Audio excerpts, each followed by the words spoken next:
Okay. We're going to call this meeting of the Transportation Circulation Committee to order, and can we have the roll call, please? Committee Member Blackerby? Here. Burnham? Here. France? Green? Horn? Rodriguez? Here. Chair Bosch? Here. Okay. Are there any changes to the agenda? No, there are no changes to the agenda. Okay. And is anyone here from the public who would like to comment on something that is not on our agenda this evening? I don't see anybody. So we will move on to our first report about the City Wayfinding Signage Program. Thank you, Chair, members of the Transportation Circulation Committee. We presented this report to the Downtown Parking Committee last month, and Committee Member France mentioned, hey, this would be great if we could bring before the Transportation Circulation Committee before it goes before the Historic Landmarks Commission and the Architectural Board Review for review and ultimate approval of the design. So that's why we're here before this committee. So you can also have an opportunity to take a look at it and provide input to staff prior to us going to the HLC. So we're planning on going to the HLC next Wednesday afternoon, and then the Architectural Board Review a week from this coming Monday. So in the audience, Terry Green just showed up, and she's the lead on this project. She's been working closely with the designer and helping me get this project through. So I'm going to go through the presentation, and then obviously we would like to have your input and as we go through this. So the project goes. What we're trying to do is create a cohesive design for both vehicles, pedestrians, as well as bicycles throughout the city. Currently, we kind of have a hodgepodge of signs and also a photograph of it. We want some consistency, a family of signs, so they all look alike, so when the public sees them, they think, hey, that's a city sign, it's directing us to a destination. We do have a lot of signs. We have a lot of single signs. So we're trying to reduce sign clutter by having several messages on one sign.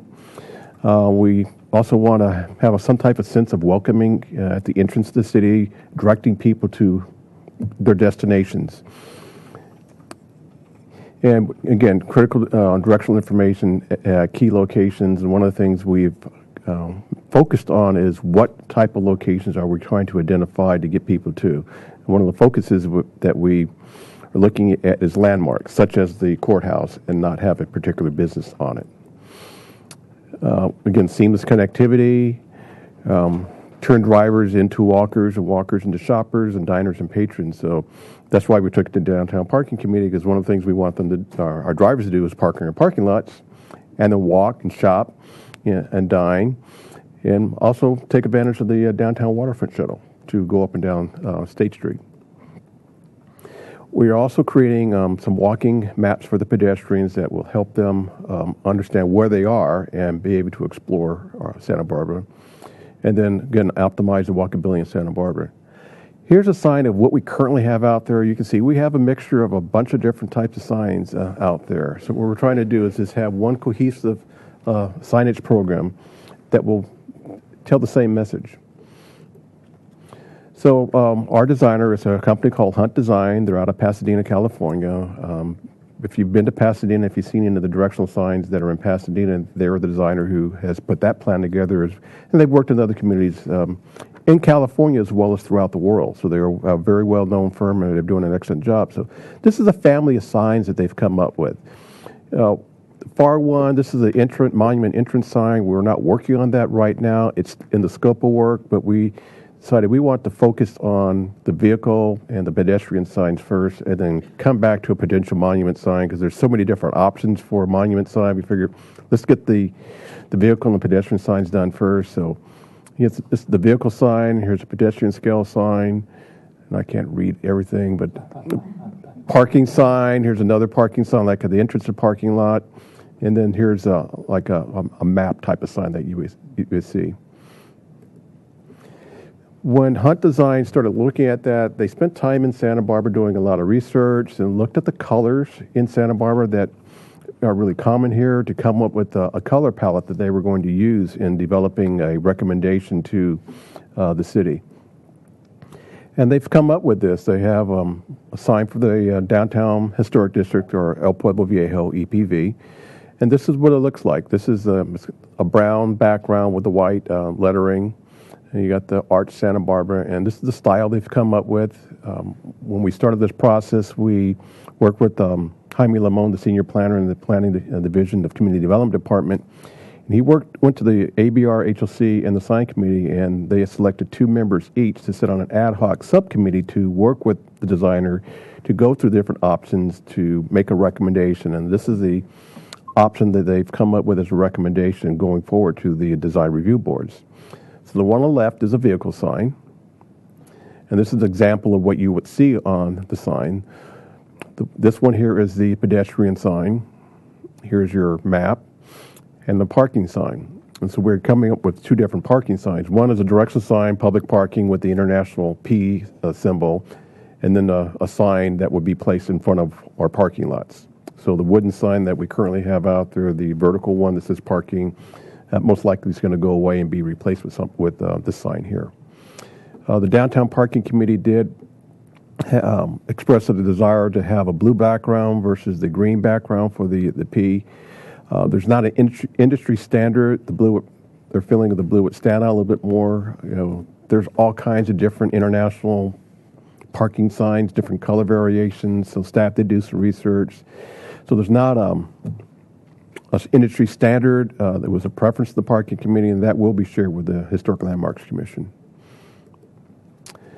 This is the sign that we've come up with for the waterfront area. So basically everything south of the 101 freeway. Again, the vehicle sign, pedestrian sign, and then a map.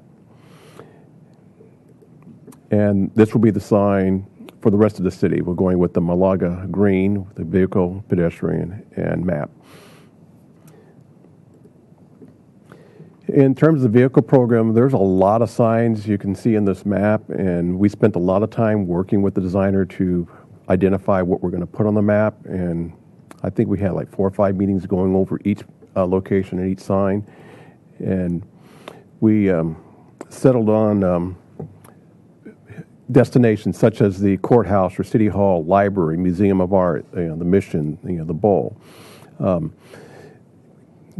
like with the green one in the middle with the rest of the city, like the hospital, we decided to identify destinations that we know are going to be there, they're not going to go away, like the courthouse or city hall or the library, versus selecting a business, because a business could be here today and 6 months from now they could change names. And these aren't going to be cheap to put up, so we want to have something that's going to be long-standing. But the businesses will be able to use these signs when they're giving directions to their customers. Hey, we're a block away from the museum on State Street, or we're a block away from the courthouse on Anacapa Street. So they'll be able to use these signs when they're directing people. Oh, yeah, I saw that on the map, and I know where you are now. And we're the pedestrian program. You'll see most of the pedestrian signs that will be put up will be in the downtown, because that's pretty much where most people are walking, as well as on the waterfront. But you see there's a lot of pedestrian signs in the downtown. And this is blow up of the map,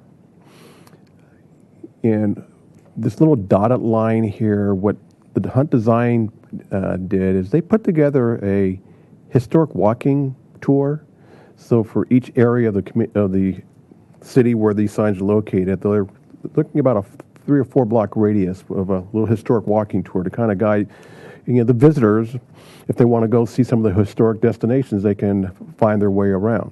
The other thing that they're looking at doing, putting on the sign in each of these signs, is a 5-minute walking radius. What's 5 minutes away? And this is a mock-up of what the pedestrian sign would look like on State Street. Here on the left, and on the right, the map. And in terms of the parking program, we're looking at replacing all the white signs with the green letters, the P-arking as we call it, with the new parking program signs.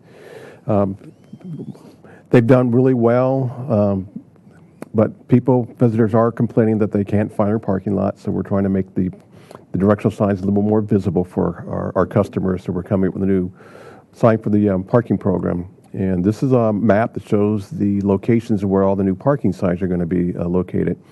And downtown parking staff has taken a look at this, and they are concurring with the locations of the signs.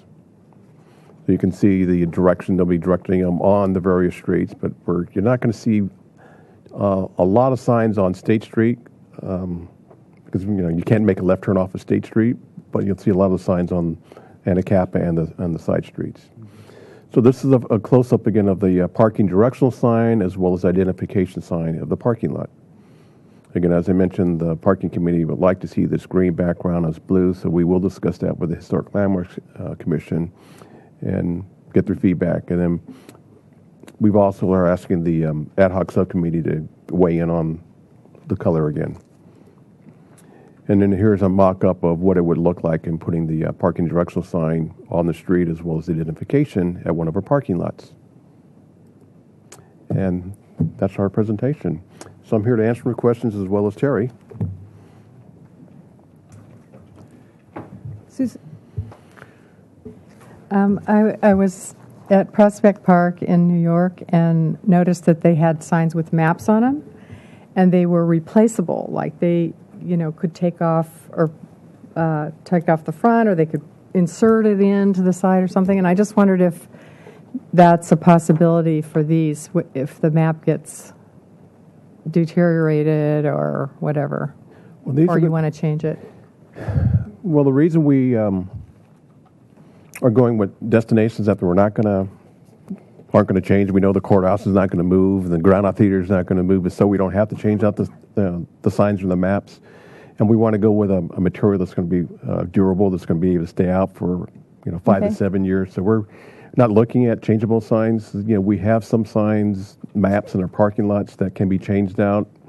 And with the sun, the one over in the Paseo over at Lot 9 by the Libero Theater, it's faded out. It's been up for about 4 years. So, but these signs will have the reflective coating and the anti-graffiti coating on it, so they'll be a little more durable. And there will be the aluminum sign, but all the edges will be painted, as well as the back of the sign will be painted too with some type of watermark. So is there some plan for fading and a plan for how often they might need to be replaced?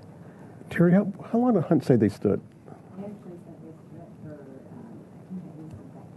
Yeah. So the idea is to have them, What's coming up? Durable.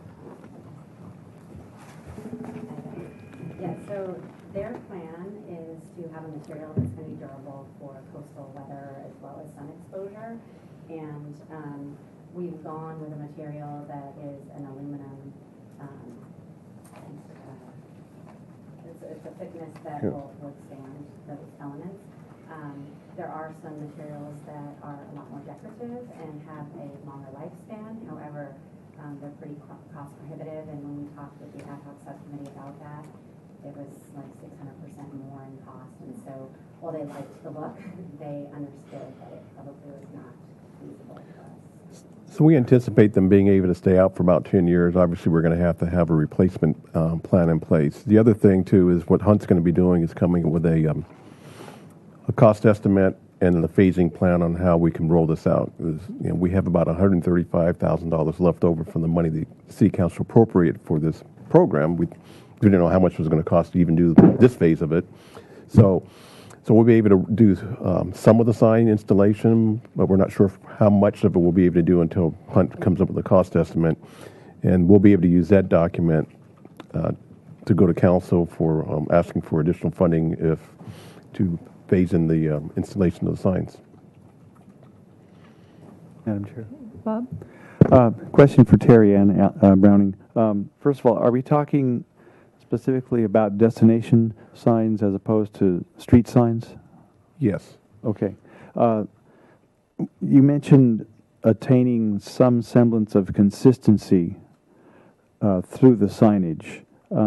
Does this include the dimension of the sign, the height of where it is, what it's on, some kind of a pole or a stanchion? Can you explain a little bit more about the detail of that? Yes, I certainly can, Committee Member Burnham. So we are looking at having the same look throughout the city. So we have a design that the designer came up with that's been reviewed by the ad hoc subcommittee. It's going to be the same style sign throughout the city. All the pedestrian signs will be the same dimensions, as well as the maps will be the same dimension. The vehicle signs, I think we're looking at 2 different size vehicle signs, really depending upon the location. The streets where it's a slower speed, we'll probably go with a smaller sign. The higher volume streets or the multi-lane streets will probably go with a little bit larger sign, just so the drivers will be able to see it. But they're only going to have two size vehicle signs and 1 size pedestrian sign citywide. The lettering's going to be the same. The background and the colors will be the same for the 3 different distinct areas in the city. Thank you. What are the dimensions of, say, the pedestrian signs? If you remember. I believe that the pedestrian signs are approximately 2.5 feet tall by maybe 1.5 foot wide. Okay. And, yeah. And are they on a pole or a stanchion of some kind? So yes, what we're looking to do is utilize existing Mm-hmm. and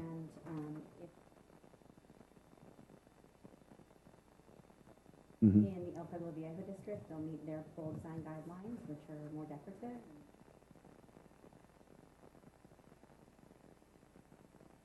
Outerlying areas of Santa Barbara would be a standard round galvanized metal pole that would again be painted.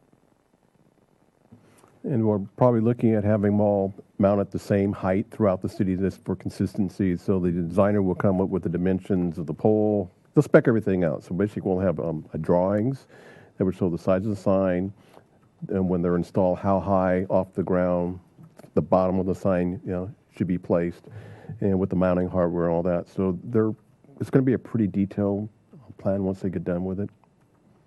Thank you. Howard? Hi, sir. I'm curious why the specific heights and sizes aren't enumerated. I would think that would be part of your final deliverable. And is that likely to be a change in what you present? That will be presented to the Historic Landmarks Committee and the Architectural Board of Review. So the dimensions and all that will be part of the final plan. This is just more of an informational item with this committee. In the ABR and HLC, they're the ones who can actually approve the design, which includes the dimension of the sign and the look of the sign. Continuing, I recall there is some sort of a color standard that I've noticed in highway signage. I think brown for recreational facilities and maybe blue for something else and green for exits and so forth. I'm concerned that the 3 different colors for the 3 different zones won't be apparent to people, and I'm not sure what purpose there is in having the 3 different colors. Well, one, the signs that we're putting in will meet the requirements in the manual on uniform traffic control devices. Our city traffic engineer has been part of our city committee working with Hunt and coming up with the design. This company has experience doing the exact same thing we're doing here in Santa Barbara in other communities, and it works quite well from what they are telling us.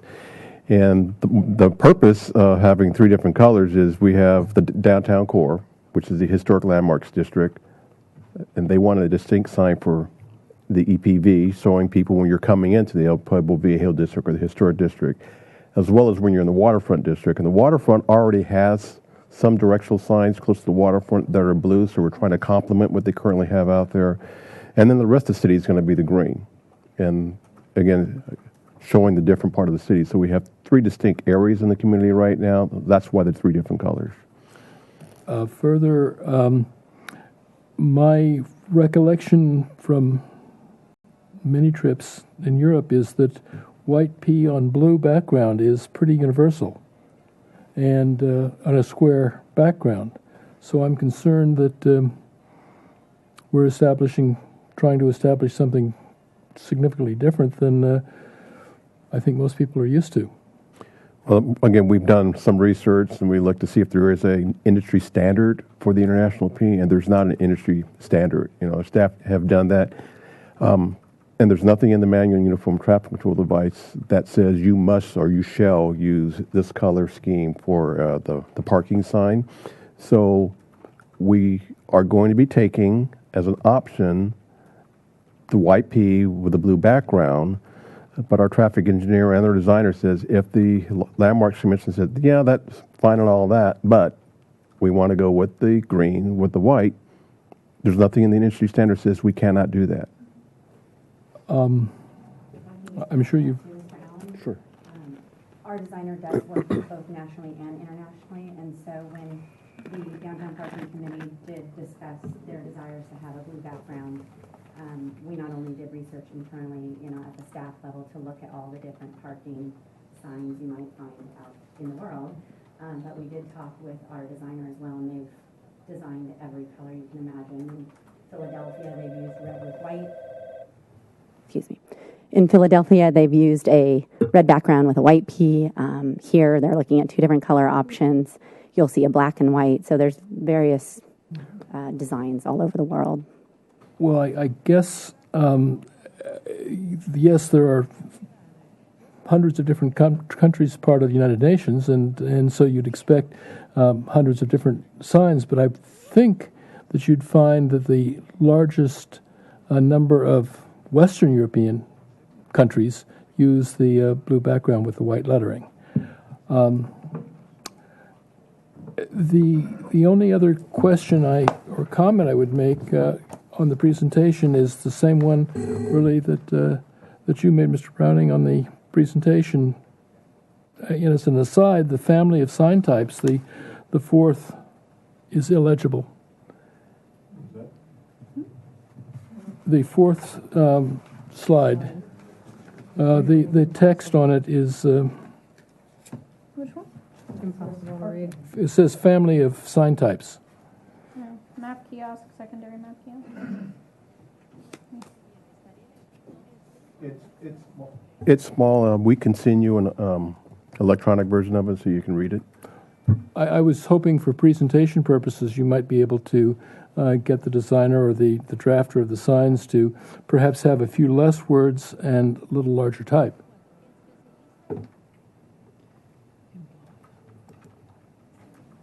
The one just before that. That one.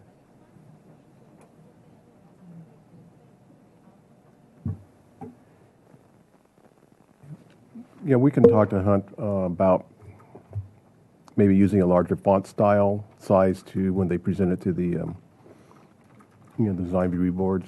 In fact, it's going to be in a binder, so we'll make sure they can read it. Thank you. Kathleen? Quick. I have not traveled, and I just had a comment that I have a 91-year-old dad now, and he has a handicap sticker, so I'm really aware of handicap parking more now. And what strikes me that would be my goof is that if I saw a P over blue, I would assume that means handicap parking. Just wanted to throw that out there. I don't want to. I think it would confuse me. That has come up by some people that we've talked to have mentioned that concern as well. So that's something that is being taken into consideration as well. Hillary? Thank you for bringing this to our committee. I think it is a circulation thing, and it's good. It's just good to know about. I think it looks pretty nice. Whatever, it's going to be what it's going to be. When I think of parking signs in Southern California, I think of green, just because that's kind of what I've seen around. And it goes with, if you've been here before and you know our parking stuff is green, then it might trigger something and you'd see it and notice it again. But I know the whims of our design review boards are whatever they wake up in the morning and think looks the best. So that's whatever we're going to get. On the pedestrian maps and programming of the sort of dotted line sign. I don't know if we can go to that page. I'm sure this is just a mock-up of like, this is sort of an idea. I'm just wondering, the dotted line has people like crossing mid-block weirdly, or it's hard to tell if that's like the route you're going to follow on foot or what. So I would just kind of make that a little more clear. Like the thing on Santa Barbara Street is a little weird. So anyway, I just don't want us sending people through the middle of the street because that's what the sign says. That's good input. So Yeah. And then will there be any of this out at the airport, since that's our turf as well, or? yeah. Committee Member Blackerby. We have spoken with airport staff, and we are working with them to see what their desires are. Right. We're working directly with the waterfront department, airport department, internally with public works department. So we are in communication on that, and I don't have any programming that they've requested as of yet, but I can imagine that there might be some in the future. Yeah. Just because if that's how some people will come to town, if they see that at first, it may connect once they get into other parts of the city. Well, the nice thing about this, once the style has been approved by the HOC, ABR, as well as the city council, the airport can use the green signs out at the airport to do the directional signs. Yep. So it doesn't preclude anything in the future. We'll just reach out to them again before we wrap this up and go to council. If they want something, we can include it in the final packet. And then I also agree about the gateway sign kind of holding off. I think they're kind of goofy. And Mr. Allen, if you lived in the Coachella Valley, you know how they can look, and cities get very territorial, and it's kind of too much. And so I personally think Santa Barbara doesn't need a gateway sign. You just know once you're here, right? So, yeah, I wouldn't waste any time or money on one of those until we've, fixed every other need in the city, and then maybe we can talk about it. But anyway, I appreciate you bringing this. I think it looks nice, and it'll look nice when once everything's approved and put up.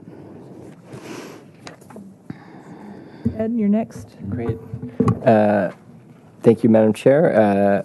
Thank you, Browning and Terry. I really appreciate this project and all the work that's gone into it. It's very important for the city, and thank you. I guess I have a couple questions. I guess I have quite a few. First off, is how areas are referenced landmark specific?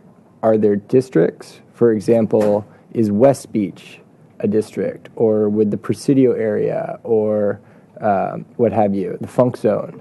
Are there references to districts, or is it landmarks only? Well, the council has not approved any district other than the Historic Landmarks District. So we're doing the EPV of Pueblo Viejo. Then we're doing the waterfront area, because everybody knows where waterfront is, and trying to be consistent with what the waterfront department has done with their signage. So we know anything south of the 101 is pretty much in the waterfront area, and then the rest of the city. If we go back to looking at these signs here, if the council in the future were to start designating specific districts, whether it be the new Funk Zone District or Wine Tour District or the Bungalow District, on the bottom here, you'll see a little SB down here. As you see over here, there's a tile here. This is the waterfront. Then a tile could be developed to signify that district in the future, should the council go in that direction. But right now, we only don't have a formal districts that have been approved by our city council, other than the EPV. Got it. So is what is being ultimately approved next, hopefully, by Architectural Board of Review, and then would go to council, is what's being approved the style and sort of style sheet, or the size, mounting type, color, etc. Is that what's being passed? Is there a book of all of the signs, their specific locations, exactly what they say that's being passed? Is it basically a container for then material for the future, or is it the container and what's inside it? Go ahead. Committee member. Complicated questions. Committee Member France. So what we're taking forward next week and the following week to the design review boards are specifically the size, bulk, scale, letter height, coloring, material types, all those specifications. So it's their job as the design review boards and commissions to look at all that information and accept it or make recommendations to us to further study. Ultimately, it will be up to the City Council and the sign committee to accept the programming. So, for example, every single sign that's placed and every single message that's on those signs would then be under the purview of the sign committee and ultimately the City Council. So if you see the sheet that I have on the screen right now, the vehicle program, I think we have like 10, maybe 12 different maps of the signs of the city. That's how many signs we're putting out there. And it'll be in a book that will go to the City Council. They're going to be, so the council, we're going to ask the council to adopt the directional sign program, which will include the design, a map showing the location of the signs, as well as a schedule for implementation of it, pretty much everything.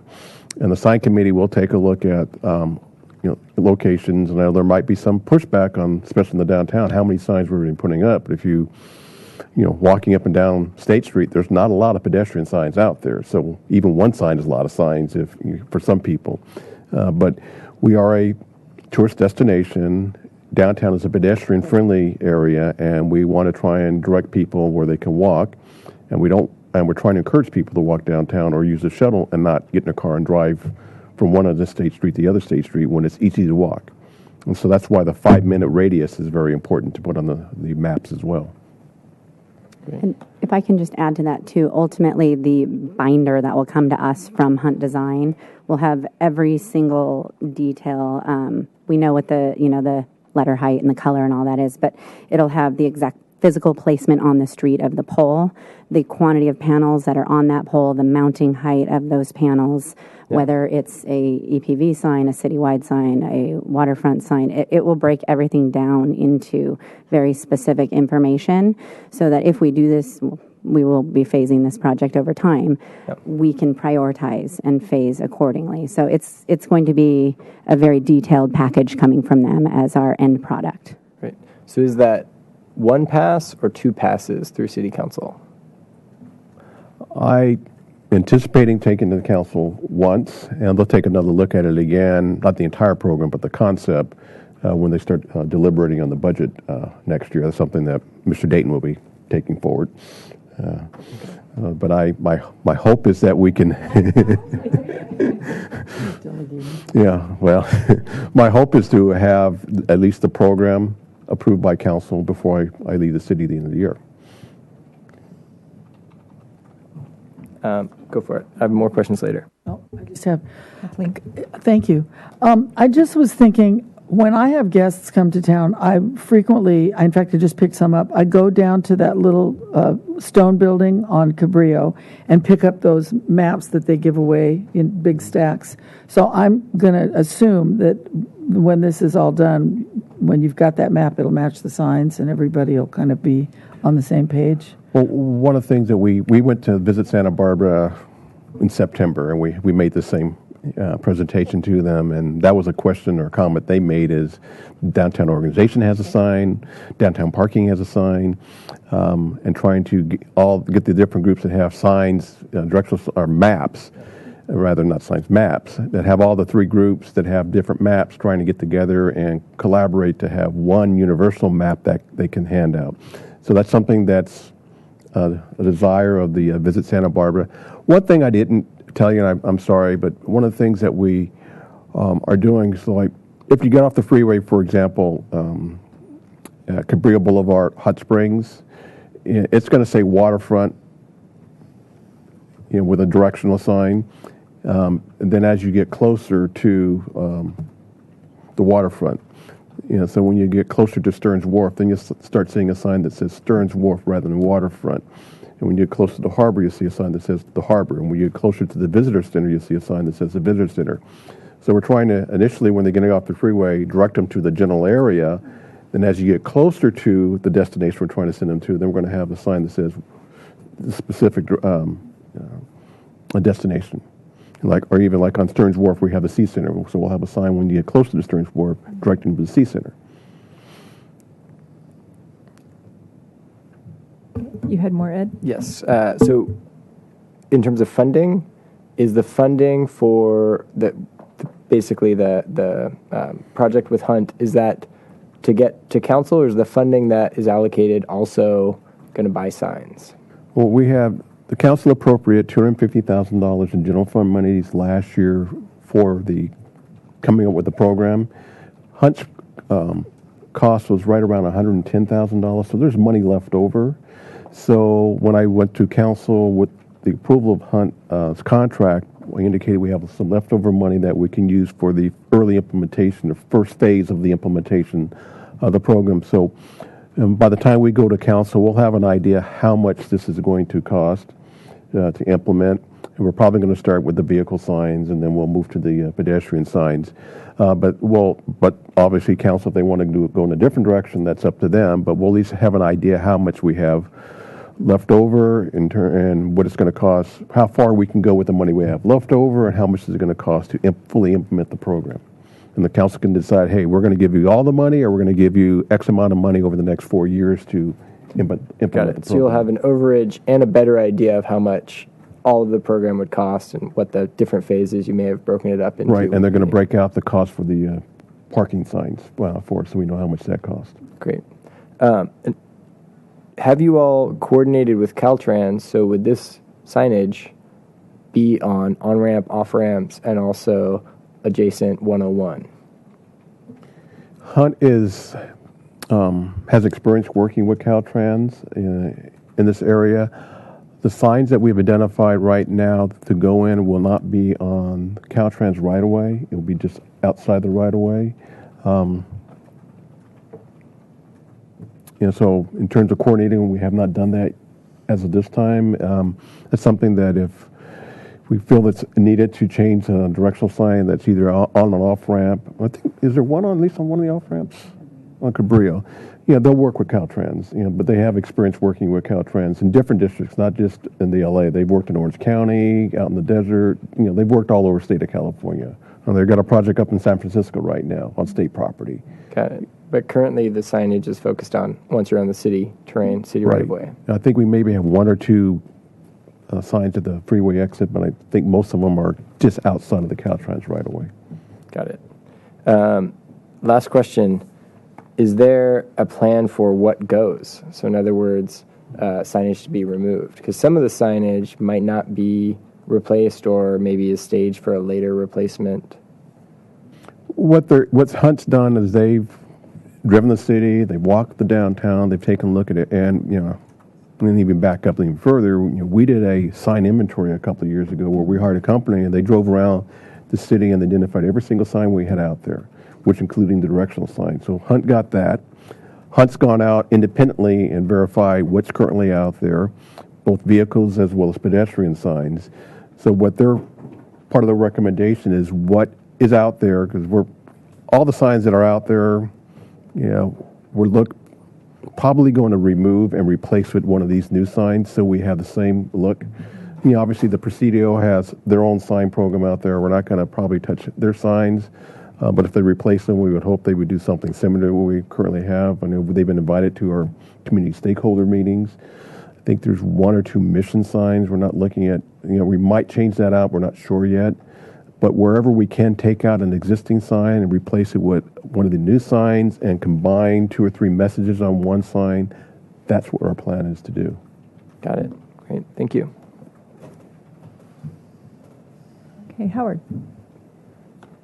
Thank you again. I realize that you probably have many duties, Ms. Green, but it seems like we're using the consultant on a continuing basis rather than just up to the presentation of the binder. Is that true or not? No, the plan is once Hunt's going to deliver a final product to us, and once they've delivered the final product and completed their scope of work, then their contract will end with the city. There might be a need sometime in the future to hire them again to either do an update or help us do something different, but there's not a desire to have them on an ongoing contractual basis. They were hired to come up with a plan, a programming for us, and they're doing an excellent job on that, and they plan to deliver a final product to us by the end of the calendar year. So the implementation then is within staff? Right. Okay, thank you. And the other piece that is somewhat amazing to me, particularly considering the agenda item 2, why is there nothing in here referring to the signage that we have all over the city for bike paths, bike routes? Well, we have a distinct sign, like the coastal bike sign. We're not, that's countywide, isn't it, Ed? So we're not going to change that. Yeah. We're not going to change those signs because it goes through multiple jurisdictions. We are still working on the bike master plan. Any new signs will be consistent either with this sign or with the coastal bike sign. So that's going to be part of the bicycle master plan. They will wrap that into that as we add a new bike lane. We will make sure the signage is appropriate. Same question came up with some other signs out, Scenic Drive sign. That wasn't part of that scope of work because it's a scenic tour. We'll probably have some reference to it in the document. So again, the bike master plan, the signage for any new bike lanes will be part of the bike master plan. Perhaps then, as a project goal, there should be reference to the goal of other signage activity will continue, such as the scenic drive, such as the bicycle signs, and of course the state signs that are around. I think what we could probably put in the document, maybe in the overall introduction or policy statement, is any new signs or added signs will be consistent with the design that's incorporated in the document. So if there's a different sign that we haven't thought of, or somebody wants to come up with a different sign, they'll have to go back to this document to look at the design before. So we're not reinventing the wheel each time we come up with a different sign. I guess my point would be that a specific reference to other signage would be appropriate in here. It's not replacing the scenic drive. It's not replacing the coastal design for bikes and so forth. So that it's clear to someone that it's not an omission, that it's intent. Yeah, we had mentioned to the Visit Santa Barbara that want to give us the information on the scenic drive sign, and we'll make reference to it in the document. It's at the appropriate place in the document, so it will be referenced. Thank you. Okay. I, too, want to thank you for bringing this to us. I think it's a really great program, and it will help direct people and declutter the city quite a bit. I don't know if the map that's shown on the pedestrian programming slide is an actual map that you intend to use, but one question that occurred to me was whether you would be showing the downtown waterfront shuttle route on those downtown pedestrian maps so that people can see that they don't have to walk all the way up the street. They can jump on the shuttle. That's a good suggestion. We'll get that to Hunt. Okay. Bob, did you want to say something? No. Madam Chair? Agreeing with you. Just comment, if we're going to do comments, but basically, for this item? Yes. Okay, never mind. Okay, Tom, do you want to do public comment, and then we'll hear final comments from the committee. Tom Williams. I think most of you know I'm a member of the Downtown Parking Committee, and we had an initial presentation made to us several weeks ago, and I realized this is not neither Microphone.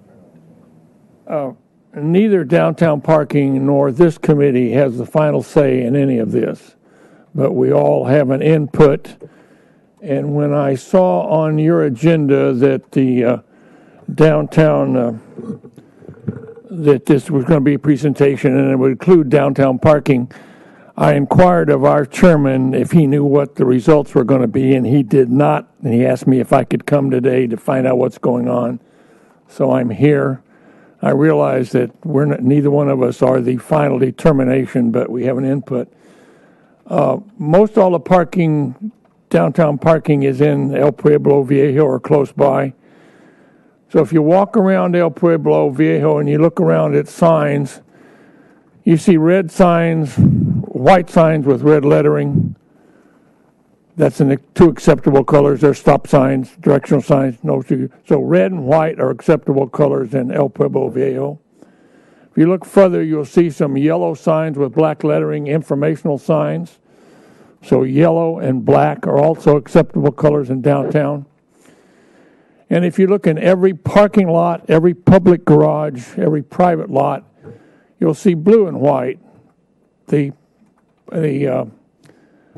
parking for handicap.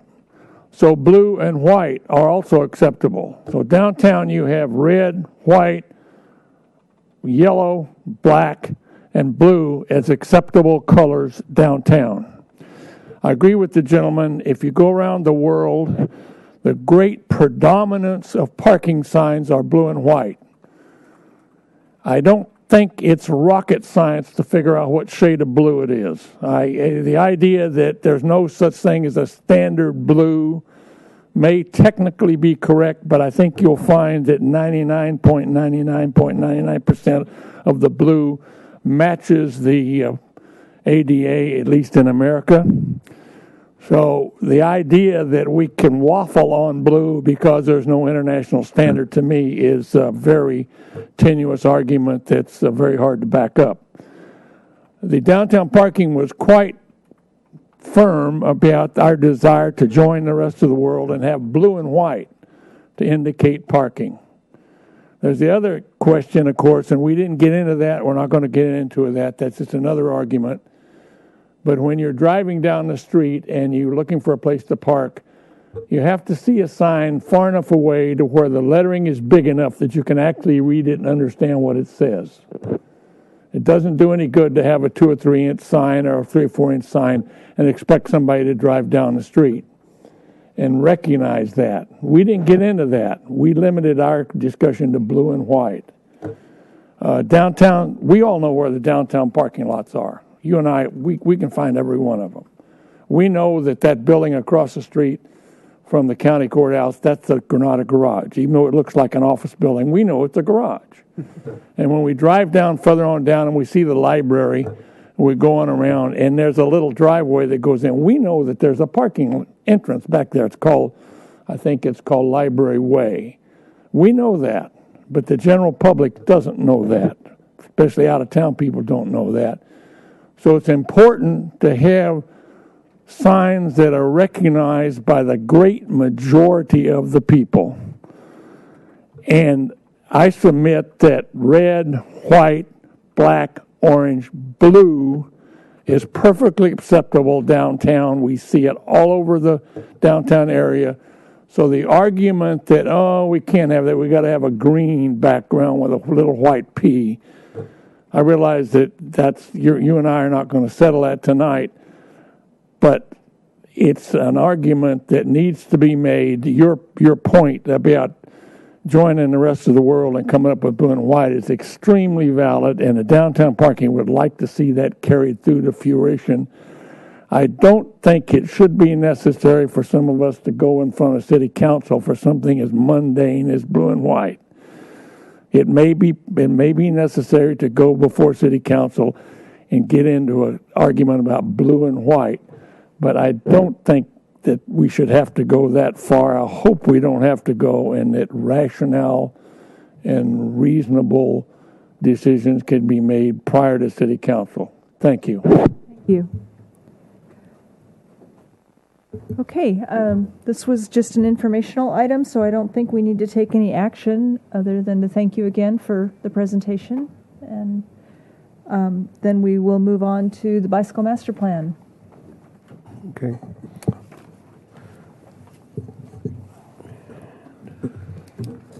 Hello, Chair and committee members. We're delighted to be back to you with the bicycle master plan. If you recall, last time we were together, we've given you many updates, but last time we were together, we had a joint commission meeting with the Planning Commission. You'll remember the tables were in the round, and we're preparing for another one of those meetings on the 29th of October, working very hard to get there. But one of the things that we noted that's challenging, it's very important to have that joint meeting, but what's challenging is there's so much to talk about. And so what we're trying to do is we're trying to warm both commissions up to the document and give you something to chew on early before you get together so that it's not as much of a throw into the deep end of the pool, but more of a ease into the shallow.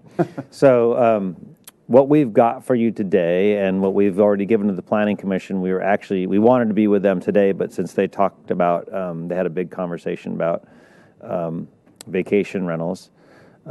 We were on with them on the 1st, so we a couple weeks ago we were with them on the 1st, and so we're intending to have the same meeting with you on the same subjects, and that is the table of contents of the document. So we want to go over and have Peter, our mobility coordinator, go over the table of contents, and then also both the committee and the commission were interested in goals and policies. So we've got those ahead so that you can review and look at those and start commenting on those and start to familiarize you with the document and how it's laid out. You will recall that the last time we came to you, we were highly focused on the outreach process and how that was shaping actual on-the-ground recommendations. So that is a very important piece of the document, but it is not the whole document. And so now you're looking at the table of contents and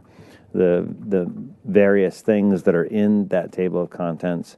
So I'm going to bring up Peter Brown, our mobility coordinator, to walk you through those and enjoy this conversation with us. So, Peter?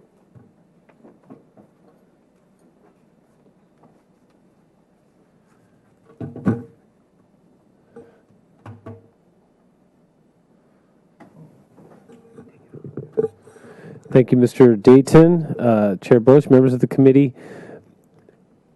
We have just a number of slides. I believe there's 5 or so that go over the goals and policies. And I'd just like to ask the chair and if any of the committee members have a preference, whether we start with the tables of content or the goals or policies. The Planning Commission, for your record, was much more interested in the goals and policies, and we did the table of contents at the end. I think really whatever works best for you is fine. Yeah, great. Let's go ahead and do it that way then, just since we have those up here. If you recall, when we did our neighborhood outreach and when we talked to City Council and when we did our preliminary collision analysis, the safety goal, the safety theme was a reoccurring one.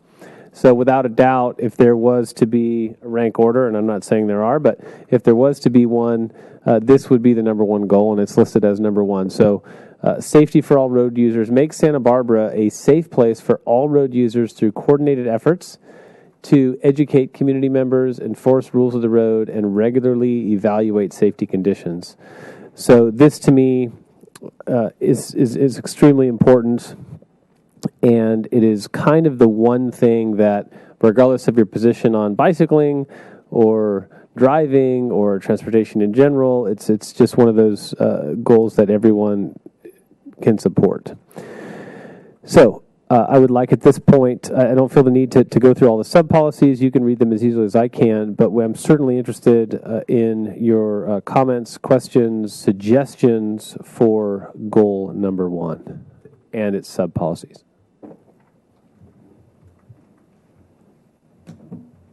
Did you want to go have questions and comments on each goal as we go through? I think it's easier that way, and then we'll get through all 4. Did you have something, Ed? Yeah. Thank you, Chair Bosch. Mr. Brown, thank you. Goal number 1, safety. I love it. I would say it was interesting in the discussion leading up to the Bike Master Plan to date. One of the interesting, I don't know how to phrase it, quirks about safety information is how in communities where there's a lot of bicycling, there tends to be more injuries because there's more of a base for that. In communities where there's less bicycling, there's the possibility for less injuries. However, overall, when you look at per capita, there's benefits to more people bicycling.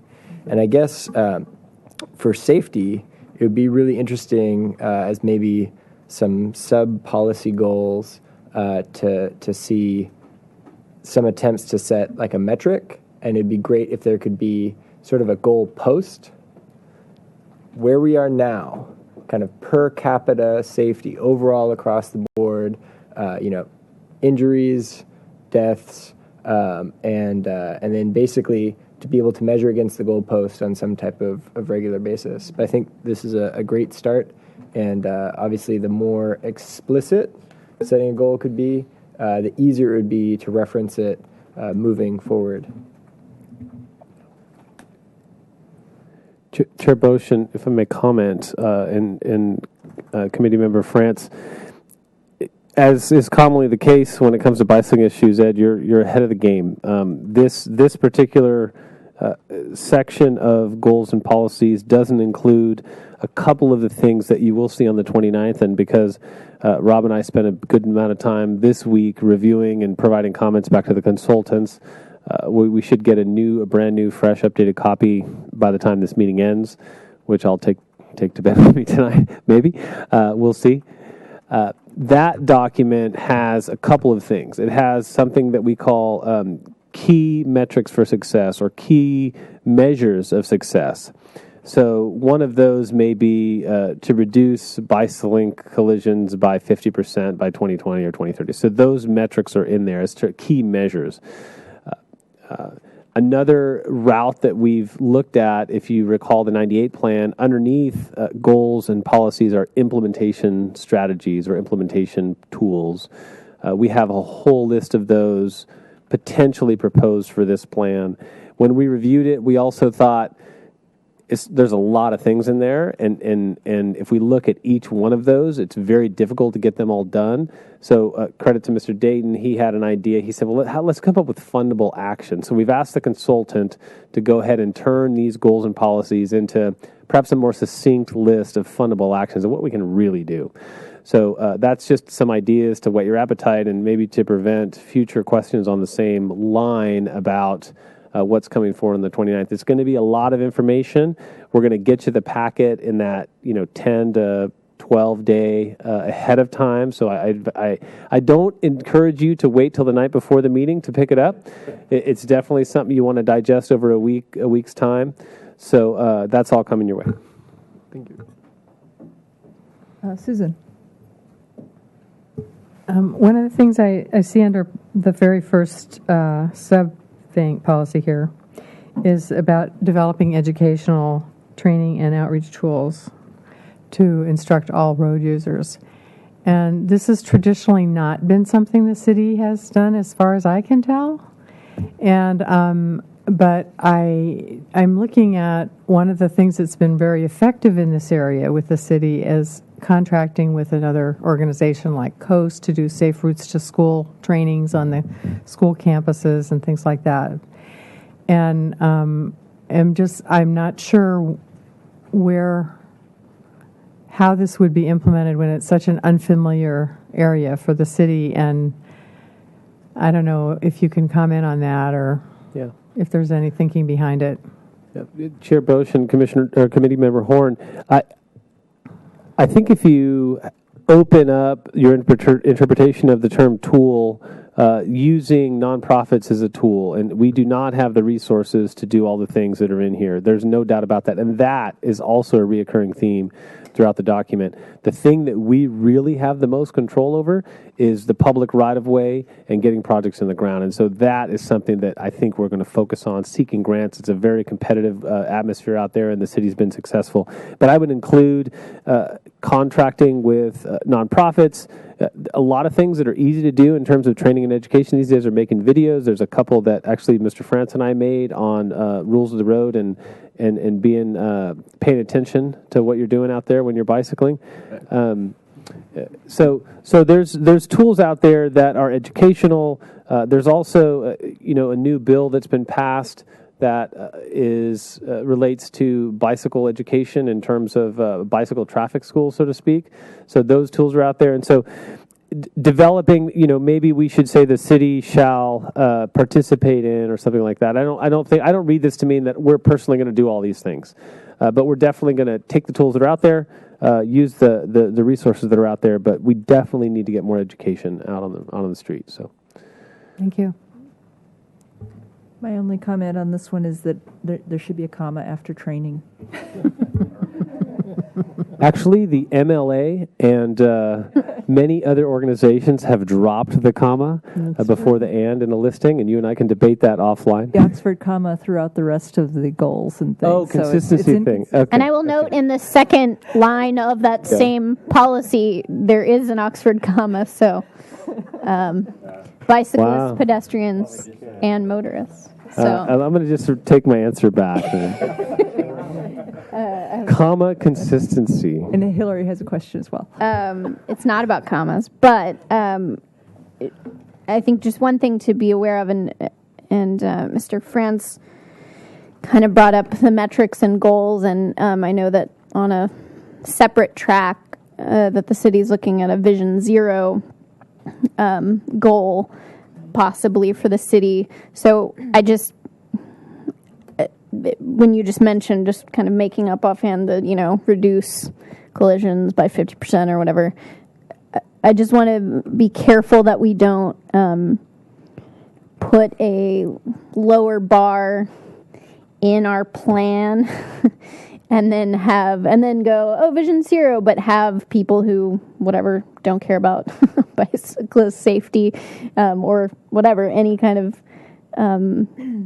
safety to come and use that against staff or the city as well, but you said it's fine if only half, So I would just, I think it's important to have those goals. I think it would be great to have a Vision Zero in the plan under safety for all road users, but I don't know how that jibes with the other thing because I know the council hasn't adopted that. But I would just say I wouldn't want anything in this plan, since we only do them every, couple decades, decade and a half, to not hamstring ourselves with something, with a lower bar. But anyway, just something to think about. Chair Bosch and Committee Member Blackerby, just to be clear, there's a very subtle distinction that as we get more into Vision Zero, I think will be more publicly known. But Vision Zero speaks directly to fatalities. So no Vision Zero that's been adopted any in the world speaks to ignoring human error. So my example was about collisions. If we reduce collisions by 50%, we'd move a great way towards many benefits. The Vision Zero goal, if it deals directly with fatalities, and I believe the successful programs have, is a little different. So we can have all kinds of metrics for all kinds of different things, doubling the number of lanes, reducing the number of collisions, and those, in my opinion, in my professional opinion, should be achievable goals in the plan. And so that's one of the things that I think I'd like to stick with. And I actually do not think that we'd be hamstringing ourselves if we had very defined and strong yet attainable goals for lots of different metrics in the plan. And I don't see a conflict with Vision Zero. Great. Yeah, that's good. I just, you'd be amazed what people do with data and things and plans and reports. So just as long as you're thinking about it, that's all I ask. I have a follow-up. Susan? Are you referring to a line in here that I've missed that says reduced by 50%? No, it was just mentioned of when there may be actual metrics in the But there's in the fuller nothing plan. set so far, or there is? There is in the draft document that's coming to you on the 29th. Okay. Thank you. Howard? I'd like to suggest maybe in policy 1.4 that you, maybe it's obvious to you all, but that the design process is where all city roadway projects are to focus on bicycling. And I just would like to include, so integrate the safety needs of people bicycling into the design process of all city roadway projects. Design and implementation, but design is your big hammer. Chair Bosch and Committee Member Green, that would be a recommendation that this committee could certainly make. I personally prefer it as all roadway projects, because that enables us to address all phase, whether it's engineering or construction or environmental review. Okay. So I intentionally left that out because I want the door to be open. Any aspect of any roadway project, let's consider bicycle safety. Touche. Thank you. Let's move on to goal 2. Oh, I'm sorry, Kathleen. Yeah, I think 1.1, I've been sitting here ruminating on the comments that were made. Yeah, it feels to me like, as long as you're asking for comments, that using the develop is not a real good idea. That seek out and utilize would be something I've been sitting here thinking, because there are tons of educational training and outreach tools that exist in the world. So instead, when you say develop, you think, oh, we're going to get a new brochure, we're going to spend a lot of money on reinventing the wheel. So if you were to say the city shall seek out and utilize existing educational training and outreach tools, then it won't look like it's going to cost, and it won't cost as much as if you have to start over. Indeed, I like the word utilize in lieu of develop. Yeah. Nice. Okay.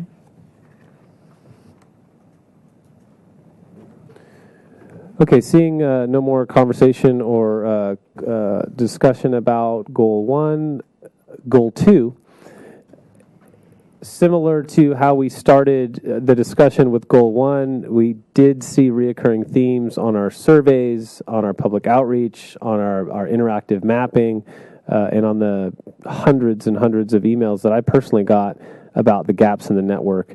Mr. Dayton and I were at the Neighborhood Advisory Council last night, and one of the things we talked about there was the methodology that really pushed the 98 plan forward, and that was a repaving and restriping system. When we have room and right-of-way, we're going to add bike lanes. And we actually, in this process, in the nitty-gritty with Mr. Bailey and Mr. Dayton, we found a few other places where we might be able to do that again when we didn't really think there were too many.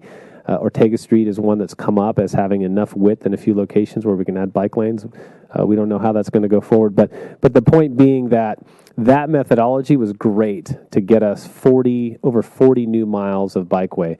This plan right now has about 44 or 45 additional miles. So if we were to build out that, we'd be looking at that 85-mile range.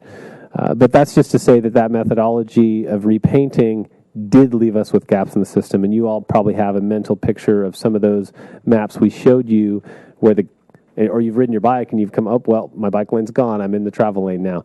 So closing the gaps in the network as goal number 2, make bicycling a safe and convenient mode of transportation by developing a continuous gap-free network of safe bikeways that connect communities and destinations. So again, I look forward to your comments and questions and suggestions on this goal and policies 2.1 and 2.2. I don't see any comments, so maybe we can... A couple. Of course. Thank you, Chair Bosch. Thank you, Mr. Brown. So in terms of closing the gaps in the network, when we're working on a vehicular project, any interchange, what have you, we're about to put some money into engineering, into construction. We have a goal. Maybe it's currently at level of service C. We want to get it to B or whatever. There's a goal there. I know that yet there hasn't been discussion of what are some of the goals aside from safety goals for the bike master plan. I would love to see the word. I love the use and reuse of the word safe, and a sense of safety is important. And I would actually use the word accessible, because it seems easily accessible. Convenient is a good word. You don't have to think twice about taking a route that is a city bike route. It just makes sense. It's easy to access, which is what our circulation element is all about for the different modes. So if you have any response on that, and then I have another comment. Okay. Chair Bosch and committee member Frantz, I'd like to know if that's an addition with an Oxford comma, or if that's in lieu of the term safe. I'm more of a comments guy than a direct, but I would say I think since safe is used twice, I would say potentially accessible in lieu of second use of safe. But I'm open. I'm just providing the comment.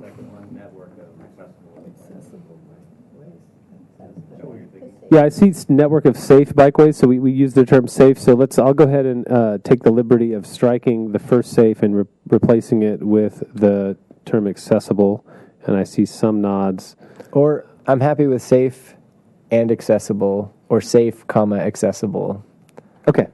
We're going to get the word accessible in there. Quick, one more comment, and I know, Bob, you'd like to make a comment. Is there a mode share goal? Would this be the area goal? Am I just totally missing that?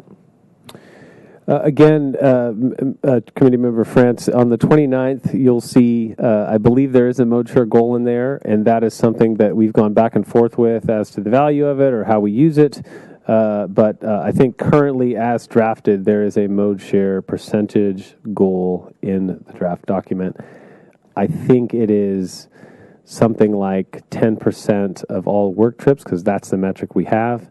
We're at about 6.1 now with the latest 5-year average. If we got to 10% by 2020, that'd be I'm doing the math right now in my head, that'd be a 66% increase in a number of 5 years, which would be huge. I believe that there's also a draft number in there of 15% by 2030, which would be more than a 200% increase in 15 years of bicycle to work commute trips. But again, 29th, we'll edit those and get on those. Cool. Thank you. Madam Chair. Bob. Madam Bosch, Mr. Brown, I think I'm on the right goal here, but you were mentioning gaps in the network. Can you bring me up to speed on the pushback? I think it's on the west side where there's been discussions and some heated discussions, I think, on people losing parking spaces if we close gaps on the bicycle network. Am I correct in that? There's been some discussion about that. You know, Committee Member Burnham, the issue was not about parking spaces. It was actually what on the west side we were recommending. Our consultant was recommending one-way couplets that very similar to the Bath and Castillo couplets, where you have two streets and you make them opposing one way, and then by doing that, the opportunity is that you gain a bike lane without the loss of parking, which is kind of the good part of that, because parking removal is very, very controversial in our town. Right. The challenge there is that those two streets that the consultant, if you recall, were looking at was San Andreas and Chino, and San Andreas has a lot more cars and also a heavy bus line. It's the line 1 and 2. And so the buses were going to have to move along with a lot of cars to Chino, and the residents were very concerned about that. So what we've done, when we went to council after we were with you, council shared that concern, and also they did. So we eliminated that as we're not studying it anymore. And what they did discuss was a bike boulevard on Chino alone. And so the plan that you're going to see on the 29th will have a bike boulevard on Chino. That feature also does not remove parking. Okay, thank you. I needed to be brought up to speed on that. So. And Committee Member Burnham, if I may add to Mr. Dayton's comments, let's see, we're in the middle of it. So there was a meeting last Monday night on parking removals on Coda Street. There's another meeting at the West Side Center on Monday night from 5:30 to 8 on the spot locations where we're considering further analysis of parking removal on the west side. So you may be privy to some of the online or neighborhood discussions about those parking removals, and we will be discussing those in the open house on next Monday night at the West Side Center. I will say briefly that those parking removals are the probably most critical component of closing the gaps in the network. We can close the gaps in the network in a number of ways, and I've come to find that using sharrows and shared lane markings in several of my last jurisdictions is a great tool, and I've had great success in safety and ridership. But sharrows are a hard sell sometimes in some places, especially with users that haven't had good experiences with them. High-quality ones on low-speed and low-volume streets work great. Some of our gap closures look to use shared lanes. Others, like a green Class 2 dedicated lane on Coda Street to complement the Haley connector, that's a higher quality facility, and that facility doesn't take place without some parking removals. Our initial analysis looked at 6 or 7 blocks on Coda. We've narrowed it down to 4. Our initial analysis at Mitchell Terrena looked at 5 or 6 blocks between the west side and State Street. Now we're looking at 1 block. So we've really gone down to the bare bone parking removals that are the most critical to close the gaps in the system. And that'll be another component of the plan and a decision point, really, for your committee and for the council. Thank you. I don't see any other comments, so how about goal 3?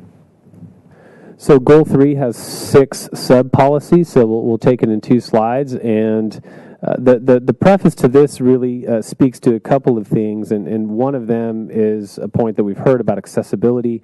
In 2008, the state of California passed their Complete Streets Act, and this is actually a requirement for every jurisdiction in the city, in the state of California, to ensure that their streets are accessible for all modes. So Complete Streets and multimodal access is about creating a more integrated multimodal transportation system to connect people, places, goods, and services, make bicycling in Santa Barbara an attractive and convenient choice through intermodal connectivity and support facilities that encourage bicycling. So you'll see from circulation element, and we tried to, in the cases where there's a clear connection, hopefully you've seen, we got asked to do this by, I think, this committee and the Planning Commission to connect them to our existing policies. So you'll see that, the reference there to the circulation element from 2011. So comments and questions on, let's stick to the goal itself in policies 3.1 through 3.3, and then we'll take the next set after that. Ed? Thank you. I have a question here. Would it make sense, when we were talking about multimodal access, to talk about there was kind of other goals mentioned earlier in the bike plan, such as bike share? So we're talking about access to transit or to train. I mean, looking at other technologies available for biking. When people are using a personal bike, which currently most all this infrastructure, since that's pretty much all that's accessible, you really are limited in your transition to other modes of transportation. However, for the city's downtown parking Park Once goal, or for use with MTD or with the train, other bike technologies like bike share could enhance multimodal access, and I wonder if that would make sense as a policy within Goal 3.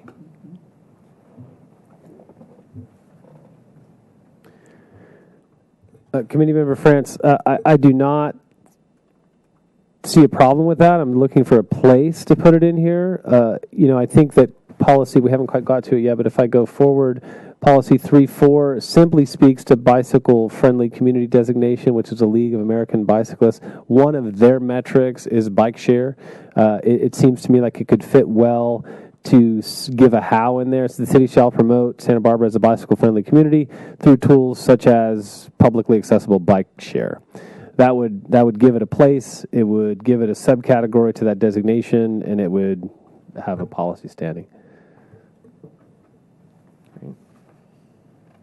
Hillary? Yeah, I really appreciate all the, and I'm excited to see the the details.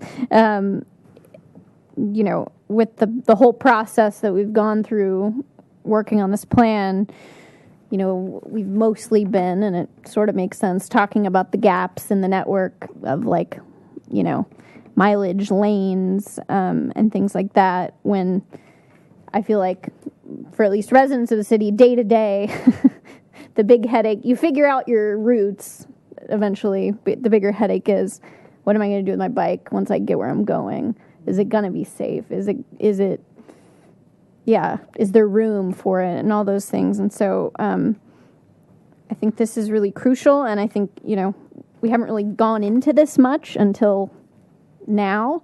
So I'm hoping that there are concrete things that we can move towards, and I know kind of on a somewhat kind of separate track, I guess, we're dealing with the bike corral. So I'm just hoping that, I'm assuming that as we drill down further, it discusses, kind of what kinds of bike parking, because we can say secure, convenient, and attractive, but parking and storage, but really thinking about what that means for folks and having to have kind of sub plans, especially for storage, I think would be a real benefit, but I'm sure that's in there, right?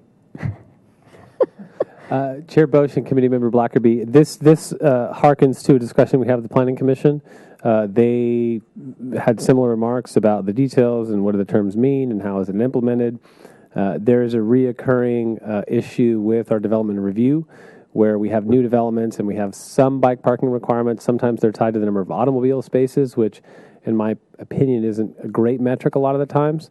So there's other ways to determine safe and secure and require safe and secure and the appropriate amount of bicycle parking with new development. The other issue that you speak to, the more the publicly accessible bike parking, I think that these policies give us enough guidance to do that. That you always get, there's always a two-edged sword. When you put too much specificity in there, you do end up tying your hands to what you can and can't do. The bike crawl is a new tool for this city. It's not a new tool around the country, but it's one that we are looking to continue to implement in other parts of the city. We're going to HLC to talk about the recommendation that this committee made that the pilot project end. We're also doing those other things we talked about getting more guidance in our municipal code on how to do these things. So I guess that's the long answer. The short answer is when you review the document next week, let me know if you have any specific places or things to add there. But the Planning Commission, the one takeaway that we got from them, and this is something I'm going to have to work with the Community Development Department on, is that specific design criteria for bike parking for different types of development. Is it residential? Is it multifamily? Is it commercial? Where and how and what size and how secure is it? The best example I had of using one of those was actually working for the city of San Luis Obispo. Our city badge served as a timed, identified key entry to get into the gate. You could lock your bike. When I'd have my really nice bike, I would lock it. When I had my commuter, I would just leave it in there. And then you're tracking every entrance and exit by person. And there's cameras there. So it was one of those garages where you felt, wow, my bike's in a good place. It's not going to get dry. It's not going to get stolen. It's not going to get wet. It's not going to get stolen. So I don't know that we have any of those in development here in Santa Barbara, but that's a great tool. So we'll keep working on those. Sure. Yeah. And I mean, the vast majority of people who live in Santa Barbara don't live in new development. It's there and it's there, right? There's not I know stuff's getting built, but the vast majority, right, on private property, and it's real hard to shoehorn in, tell a developer whose building was built in 1975, now you have to put in bike storage. But I agree that, yeah, especially, people doing things for their employees and stuff like that. But really, we're not afraid to get super specific when it comes to paint on the road and lanes like that. So I just worry that if we're, and maybe this won't happen, but if we're vague enough about bike parking and facilities, that if it's not concrete, it's less likely that we're going to, go oh, hey, that's a concrete thing that we can go after grant funding for. And then, just because whatever, there's staff turnovers, people have different priorities, council has different priorities. And if it's not in the, obviously we're not going to do everything that's in the plan, right? And so, I mean, I hope we are, but I think it's okay to kind of think big with that. And it's just something that I worry will get sort of made vague enough that it kind of ends up not being done in a robust way. Well, we're going to have a fundable project list, so right. And you'll be forwarding that to council. So that will make it into the plan, whatever council approves, right. And that will be. We're hoping that will have a, as everyone's been asking for, a certain level of priority to it as well. You'll recall in the sidewalk plan, the infill program, it's all prioritized. So everyone knows what sidewalk staff is working on next. So. Probably won't be as that clear cut, but something like that. So you'll have that reassurance, I believe. Great. Thank you so much. Ed? Another policy goal, I think, that would fit within Complete Streets would be essentially a localized Complete Streets application. So in the sense that you could not build a road today that does not have pedestrian access and that does not have bicycle access, or at least, especially if it's a certain not a residential street, right, of a certain width, certain vehicular capacity. We have multiple streets in the city of Santa Barbara that would fail that test. And especially along bicycle routes, I think it's better to air any contention as opposed to kind of fight those challenges later on. I think it would be good for a Complete Streets application of along core routes within this plan. Any deviation, any gap, ongoing gap in the system or substandard part of the system will be looked at. So, for example, if you're coming into town through MODOC, it hits 6 o'clock and that bikeway is no longer. Mm-hmm. Or if I'm late for a 9 o'clock meeting, here at the Public Works yard, the Garden Street is no longer a bikeway. Or if somebody parked early, that's no longer a bikeway. Now, if that's not something that we're looking at, but there are a number of those substandard places. Even the bike lane on Haley. Mm-hmm. You get to Garden Street, and the bike lane disappears, and it's kind of everybody kind of figure out the best way to go about this. And that's kind of an ongoing substandard issue that really is going to get looked over in a very ad hoc way, and more stuff is getting looked at now than in the last many past years. Perhaps we could have a goal of within the core routes in the city of Santa Barbara, we will look to complete those over time through looking at residential parking districts like is on MODOC, or through looking at better management of parking. So in other words, arm public works staff in the future to do the necessary public process to complete the system, because exactly like committee member Blackerby has said, not everything's going to happen. Certainly not everything's going to happen in the first year. What tools do we have moving forward to complete the system? Chair Bosch, to both committee member Blackerby and Francis' comments, my Spanish is decent, my Portuguese is okay, but my ability to translate what both of you said into a policy, it's weak. So what I encourage you to do for the 29th is, and you guys are sharp, you guys are on to something. So what I want you to do by the 29th is come back with a specific change or language. And Ed, your policy, if we had a policy 3.7, that would be great. The examples you gave about temporary bike lanes, I'd rather take care of those in the network system. In this bike plan, I'd rather say, okay, it's a decision point, council.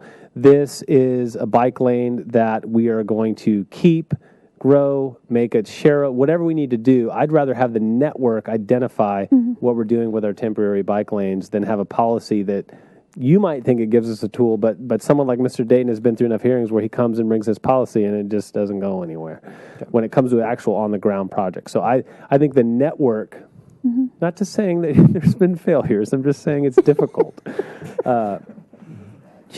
Changes to the network, let's address those in the network system, and then I think we're on to something with clarifications and specificity on policies, and I look forward to those if you can come up with any.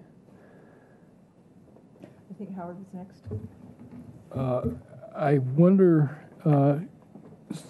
if the committee member would agree this may be an extension to the goal number 2, where the policy is that substandard routes shall be accelerated into compliance, or some wording that, because it is really a closing the gap type of issue.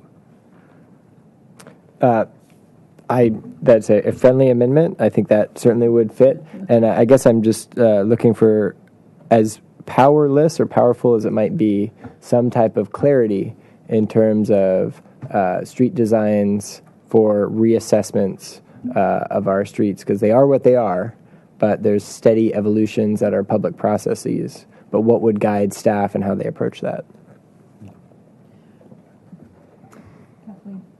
Yeah, in looking at the first three policies that you were asked us to look at under goal 3, unless I'm reading this incorrectly, it feels like there's not really any teeth in taking, let's say, an existing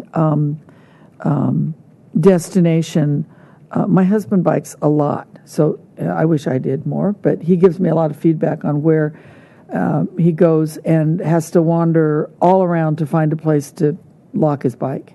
So as I reread 1, 2, and 3, what I'm not seeing is like every existing market that's been here for 25 years has to ensure they have decent, accessible bicycle parking.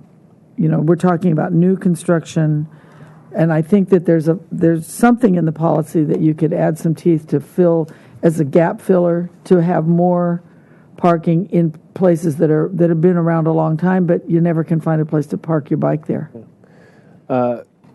Chair Bosch, Committee Member Rodriguez, I think perhaps what we need for Mr. Rodriguez is my phone number, my email, because it's actually in my work description now. So when you know of a place that needs bicycle parking, I regularly do field work. I assess it. I go out there sometimes in a matter of days and install bike parking. So policy 3.2 speaks to that effort. The city shall increase the number of secure, convenient, and attractive bicycle parking and storage facilities on public property. Right. We have access on public property. We can do that. We run into difficulty on private property and on new development because our development standards are not clear enough and they don't have enough teeth. And we end up making recommendations to developers who have their pro formas and go, that's not an expense. It's not required. Okay, I'm not going to do it.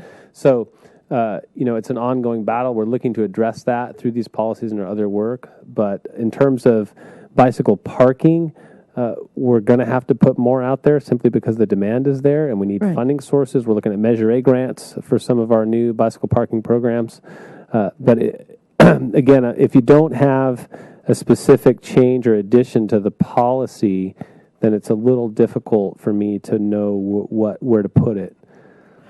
I'm just saying that your policy doesn't seem to be saying that you want to add parking to existing businesses. I'm not reading that. Is that not? That's not clear in 3.2. No, it says on public property. But I can't add anything to a private business. Well, is there any kind of a policy that could encourage or recommend? I'm just saying if you don't, what you're telling me is that you don't have the teeth if you made a policy like that to implement it, if I'm hearing you correctly. On private property, we do with new development, but as Committee Member Blackerby pointed out, an existing operating built-in any year prior to this year private property, that's up to the property owner. Oh, that's a bummer. Okay, well, that's why I brought it up. If there was any way a policy can be made to encourage private owners to add to help close the gaps. We encourage every day. Okay. Well, this is okay. I'm learning. Thank you.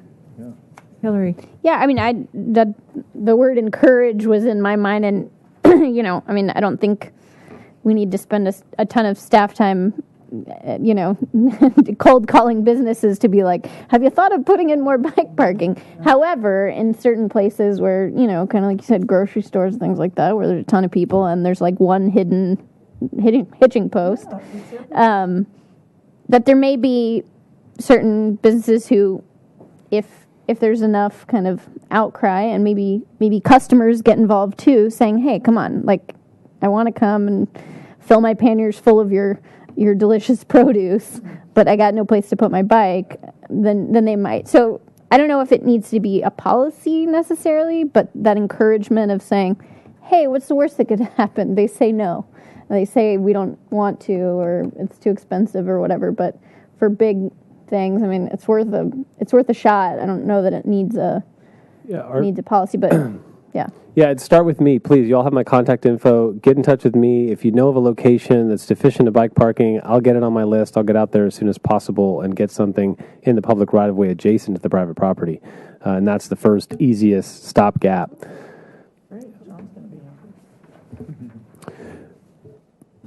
Okay, and I just had a couple of comments. On policy 3.1, I kind of took umbrage at the word enable because we already have bike racks on our buses. So how about enhance? Yeah, that's a better word. Or something. Right. And then in 3.2, I kind of thought about trying to work the word accessible in there as well. And what I was thinking of was the bike station, which is not really accessible to anyone to use spontaneously or for anyone who doesn't have enough money to become a member to ever use. So I don't consider that really accessible bike parking. So just... Chair Bush, I move to change, not that I'm making a motion, you guys all do that, but I've taken the note to change the word enable to enhance and to replace attractive with accessible. I think attractive is something that typically happens at our review boards. They like to make things attractive. We'll make them accessible. Cool. Okay, I think we're ready to move on to the second three policies. Goal 3. Did we already do the second 3 policies in Goal 3? Actually, if I could add one more on policy 3.6, that would be grand. I know this is taking a while, but so for wayfinding, and I'm so glad that we had a briefing from the wayfinding project. Super quick anecdote. Got to go on my honeymoon. My new wife and I, we got to cruise around the Alps and visit 3 different countries, and the signage was amazing, especially in Switzerland. The signage, I mean, those folks, they know how to do signage. They know how to build tunnels through mountains, too. And they have a 66% tax rate. That's, yeah. The signage, the wayfinding system, just one, if this comment could be echoed in the design when it gets to that iteration for wayfinding, be it for pedestrians or for bicyclists, when you can continue to find your way through the wayfinding, that is a successful wayfinding program. Versus that way, good luck. Mm-hmm. The informal goal there. Also, I would love to see language, maybe in policy 3.4, as a cycling destination. Santa Barbara County and Ventura County are working together in a bicycle tourism effort. Also, certainly downtown Santa Barbara and the entirety of the South Coast focus a lot on putting out the benefits of visiting this area, and bicycling is a part of that. We're on the coast route. I would love to see language, if it fits within this plan, of Santa Barbara being a world-class bicycling destination.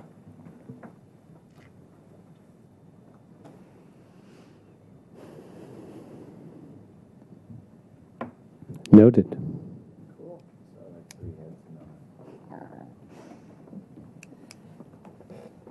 Okay, thank you for those. I love the specific comments, and I have them noted. Oh, there's more. Okay, goal 3. First Howard, then Susan. I took the liberty of reproducing a link to a New York Times article and the article for staff about roundabouts.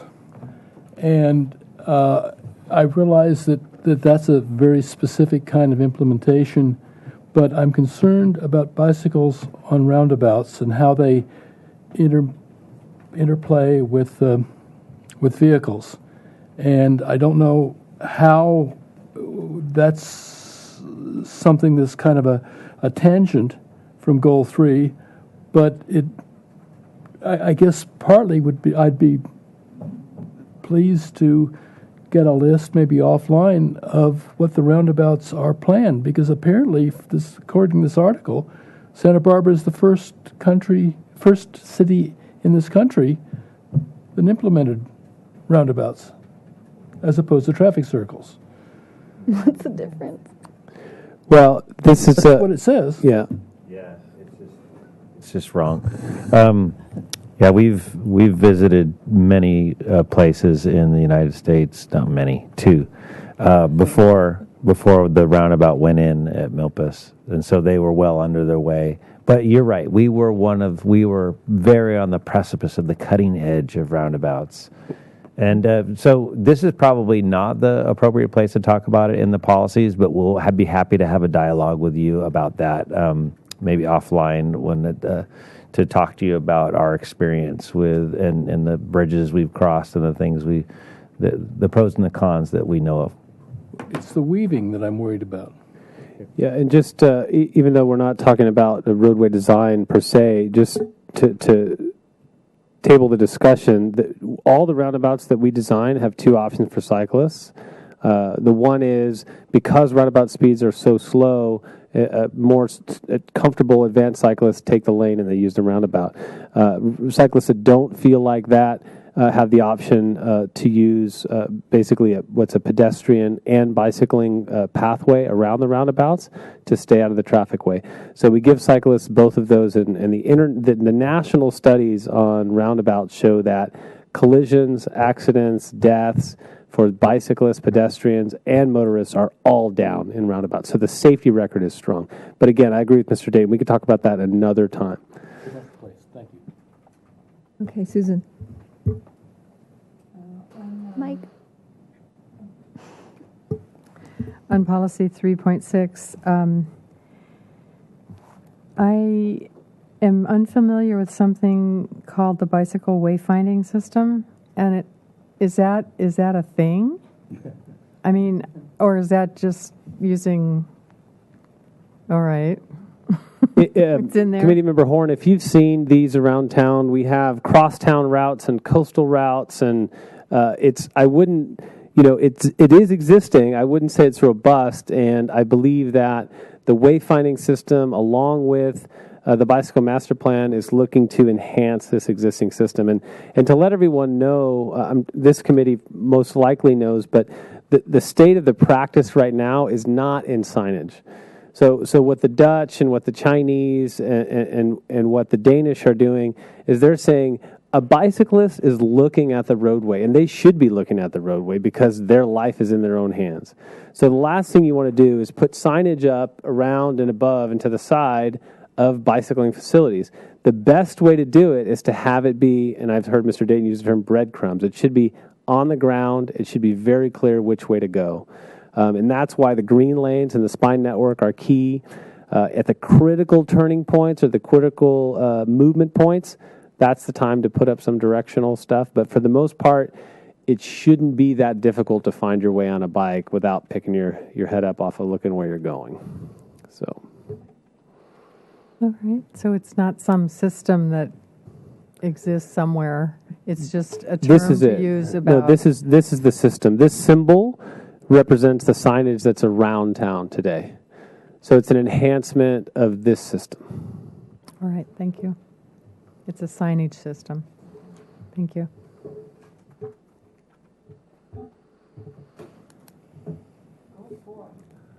Okay, goal 4. So if there's ever been a goal that is listed last but deserves the term last but not least, maybe this is it. What we found in a lot of our work to date was that the network, how we develop the network and where we put the network and what types of facilities we have is probably the most important part of the plan. We went to the city council, and I think we had a different term when we talked to them about this last time in July. And out of that discussion with city council, the language in goal 4 was solidified, and it is: develop Santa Barbara-style bicycling infrastructure. Make Santa Barbara a model for innovative roadway and bikeway design that is both leading edge and responsive to the local community. So this is a classic Santa Barbara style policy. And to me, I have to interpret this. What does this actually mean? Well, for me, as a transportation planner, it means, I like the term leading edge. Leading edge in 20 years, you're still going to be leading edge. I guarantee you that 20 years ago, we didn't have cycle tracks in the United States. We didn't have green lanes. So there are tools that have been created and adopted and borrowed from other places, and there will be more in the next 10 to 20 year period. So leading edge matters. And then I think responsive to local community, this is an impassioned community that really cares about how things are designed and what they look like. So I think this goal is a good one to have, and I'm happy to take your comments and questions on it. Ed. Thank you, Chair Bosch. Mr. Brown, Mr. Dayton, I see this goal as a challenge, and I see this as a challenge for Santa Barbara to live up to. I loved back in the initiation of Sustainable Santa Barbara, our different council members and our council member who's now mayor, Mayor Schneider, set the goal. We want to not be leading behind cities like Portland. We want to be the ones going to the conferences and talking about how we did it. I would love to see Mr. Brown, Mr. Dayton, you all at conferences talking about the Santa Barbara style, about how we were cutting edge because we were responsive to our community and because we took what's the best state of the practice and took it to the next step, because Santa Barbara is a world-class city and we can be on the leading edge. 15 years ago when the first bike plan came out, we were on the leading edge of bicycling in the U.S. We hosted Pro Bike, Pro Walk. One of my mentors, one of the founders of the Bike Coalition, Ralph Fertig, who's no longer with us, one of his crowning achievements was hosting this international conference here in Santa Barbara at the DoubleTree. I know, Mr. Dayton, you remember those times. I would challenge you all, and I would challenge the TCC and the City Council to think about the Santa Barbara style as to try to be the leading bicycling city in the nation. In California, Palo Alto outranks us currently on mode share, and Berkeley, I don't think they deserve to outrank us. Maybe Davis has a couple of, deserved why they're leading the nation. But I think it's really important when we look at the goal of Santa Barbara style and maybe about the language, and perhaps I can come up with some suggestions offline, that it's not Santa Barbara style because, we didn't want to do that part. Or that wasn't really convenient, and a couple people had something to say about it, and it wasn't entirely positive, so we skipped that. But instead, taking all of those comments, hearing them out, even if they don't match the engineering, but then think about that in the design process, and I really hope that we can lead with the Santa Barbara style. Hillary. Yeah, I mean, I think what Committee Member France sort of ended with of that sometimes the Santa Barbara style is, ooh, yeah, but can we cut that part out because it's not as pretty, or it seems hard, or someone might be mad. And I completely understand why people in this department would have nightmares about things that have gone on in the past. But that's in the past. I think we've learned from these things. And possibly this language can be more robust, but, I've seen several times projects, and not just bike projects, but PED, whatever, come to this committee. It's on sound engineering. It's good. It's what's good for the people on the bikes and on their feet. And then a committee decides, I don't like the look of that pedestrian refuge island, so it's out. And so, and then we just happen to find that out, right? So, whatever, I've ranted about this before, but I think the real importance of sticking to engineering best practices and good planning practices for these things is so important that should outrank subjective, I don't like the look of it type stuff. And no one's suggesting to put like a hideous facility.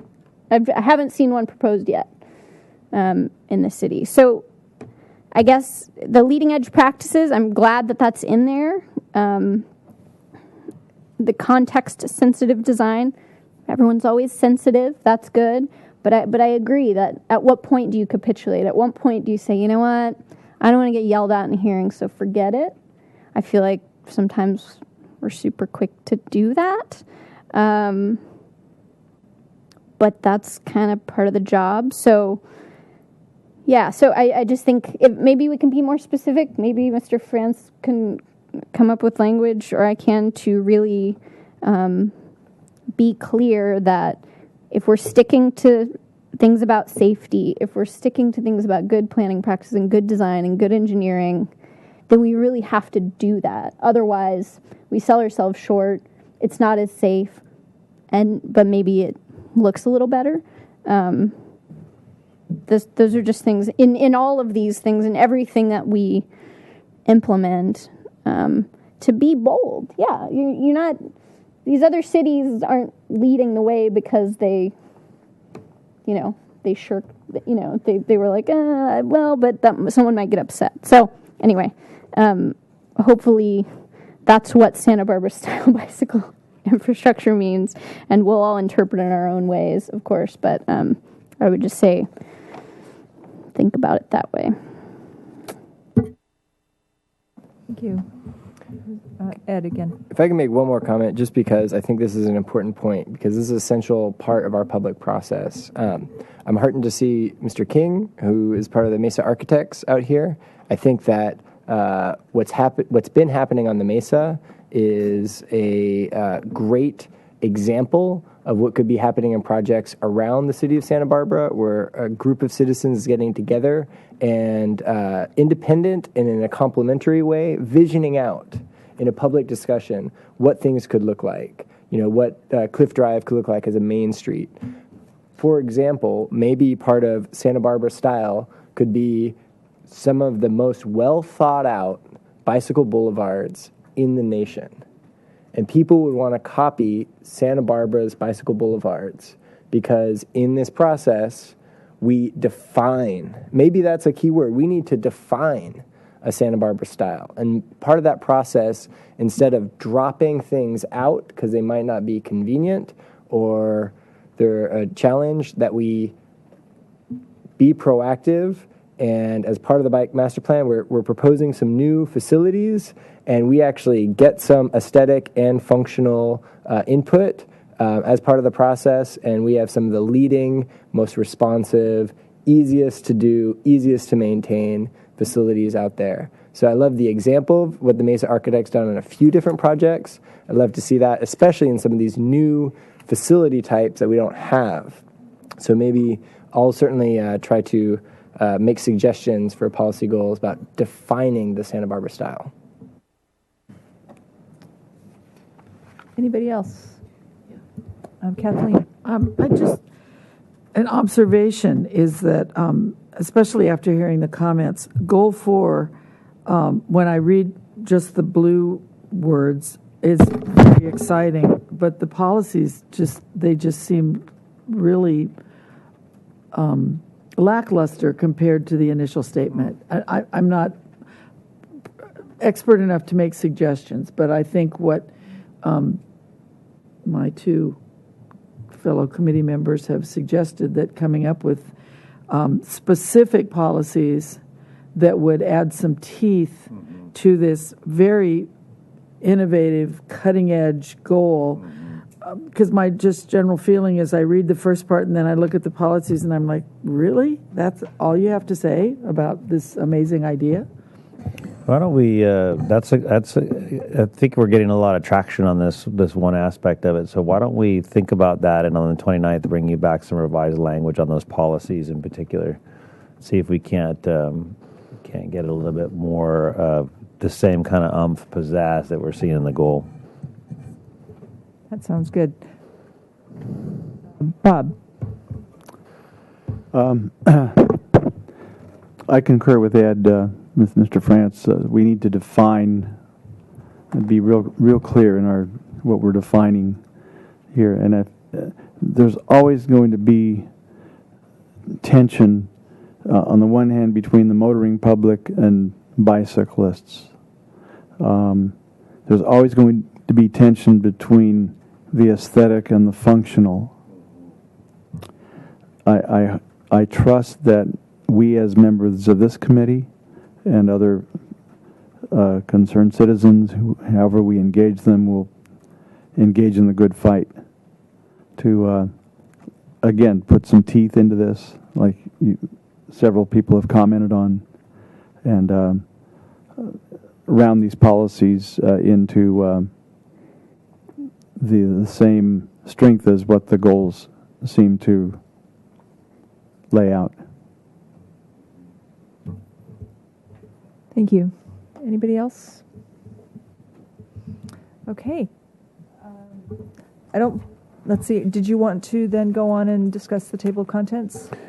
Chair Bosch, that's at the pleasure of the committee members. We're certainly happy to spend a few minutes looking at that. And I would say I have some good notes on looking for ways to strengthen and add to these two policies. I do agree with you all that the policies, as the goal as read, is very strong. I noticed that term Santa Barbara style strikes a different nerve with different people depending on your experience. But one thing to remember is that where the rubber of this width, not this width, meets the road on these is going to be in the projects. It's not going to be in the goal or the policy. So a lot of the things that I heard are about how committee members change projects or recommend, or what the council votes for. So that has a lot more to do with the will of the advisory bodies and the electeds than, in my opinion, has to do with this. But I do think we can come back and remember, we are, as I touched on earlier, we're looking at a set of implementation strategies that we may or may not keep. We may translate those into fundable actions. And so those sub-policy level fundable actions and implementation strategies may do exactly what you're asking for on the 29th. Okay, Hillary has another comment. Yeah, I agree with you. I just think that when we can point to a policy, like we have a beautiful circulation element. If we didn't have it, if it wasn't as robust and dreamy as it is, we'd be sort of, things would be tougher, I would say. So I agree we don't have to enumerate everything in there, and I'm sure there's going to be more, but we can dream a little bigger on this one. Okay, on to the table of contents. The introduction will not be as long as it appears in the outline. We gave you just about everything that's in the intro chapter.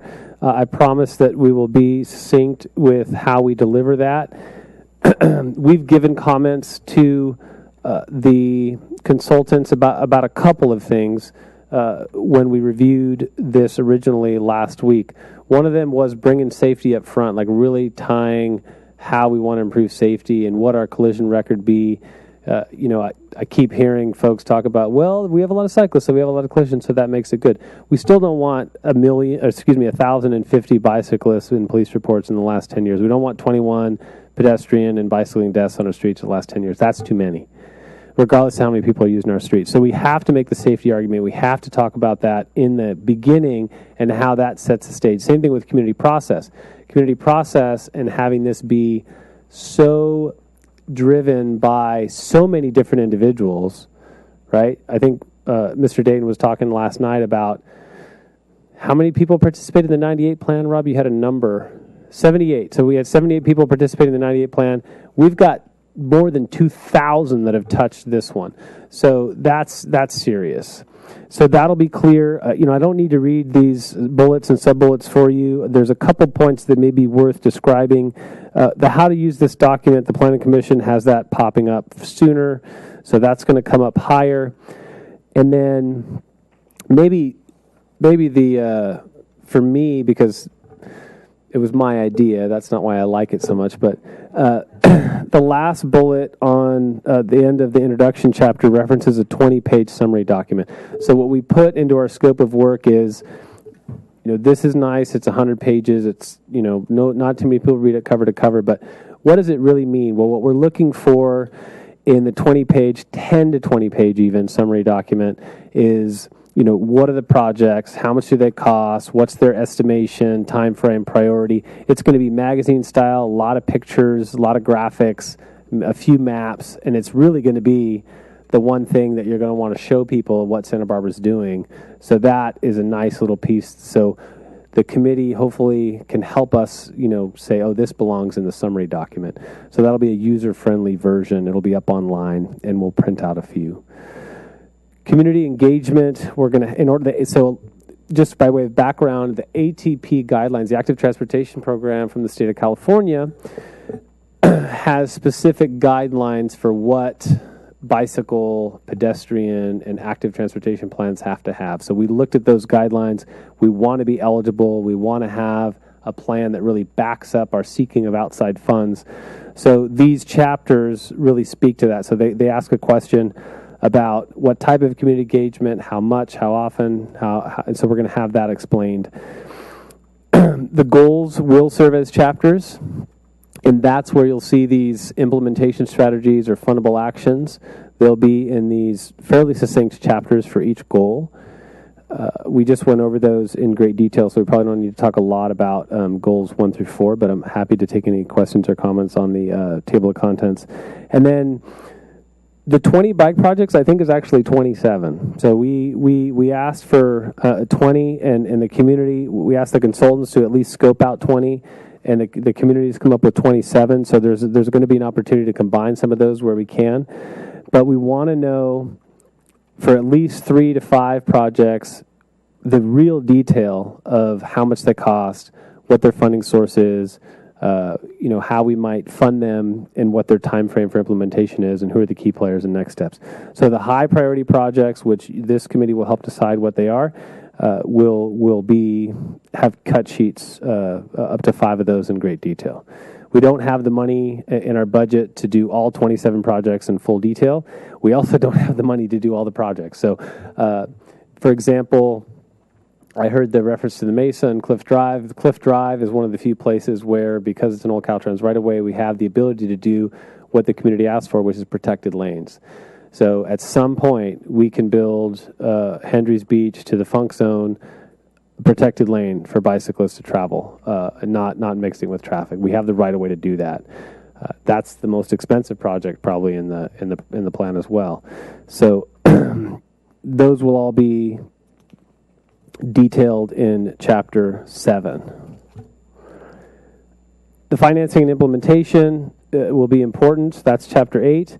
And then the existing conditions, I don't want to shove it into an appendix, but in talking with Mr. Dayton and Mr. Bailey and Ms. Grant, we really wanted the plan to get right at what we're doing. The existing conditions are super important, and that's where you'll find the existing network, a lot of the safety analysis. We thought that because of the length and the importance of this, it may be best to do it right, but to have it in an appendix. And, we're open to your input on that. And lastly, the impact analysis. So the contract with our transportation subconsultants, Fair and Piers, asks for a technical memorandum on the impacts of the bike projects on the roadway system. And in order to get a clearance, a CEQA exemption, you have to study the bike projects with their relation to traffic analysis. So that will be, that's also listed as an appendix, and we've done an initial model run, and I'll give you the results verbally. The places where we looked to transfer existing vehicle travel lanes into bike lanes had negligible to zero impact on traffic operations. So that was really good finding. We're still looking at intersection analysis. So we did the segment analysis through the traffic model. We're still looking at intersection operations. One that comes to mind that you might be familiar with is if we extend the Bath and Castillo couplet system up towards Pueblo, that changes how Mission and Bath and Mission and Castillo intersections work. So we have to do a detailed traffic analysis to find out if those are feasible. So that's an example of an intersection analysis that we're looking at. And those will be in Appendix 2. So, comments, questions, suggestions? Anybody have anything to say? Howard? There's going to be a lot of new material, as you said, for the 29th. Will we get printed copies, or are we going to have to print it out ourselves before the meeting? the committee member, let me know your preference. What I can guarantee you is I will email it to you as soon as it's done. So I would recommend reading it online or on your computer. If you want a printed copy, let me know. Definitely. And we'll get it to you. Absolutely. 3? I see 3 hands. I'd Okay. probably prefer print so I 4. can take it to bed as well. Great. Okay, I'll make sure to get 4 copies printed. Computer's more accessible for me. Okay. You are emailing it. We are. Don't stop. We're emailing everyone, but I'll print out extras. Chair Bush, I have a quick comment. This came up in reviewing the table of contents. I mentioned earlier about safety, about the goalposts and the metrics.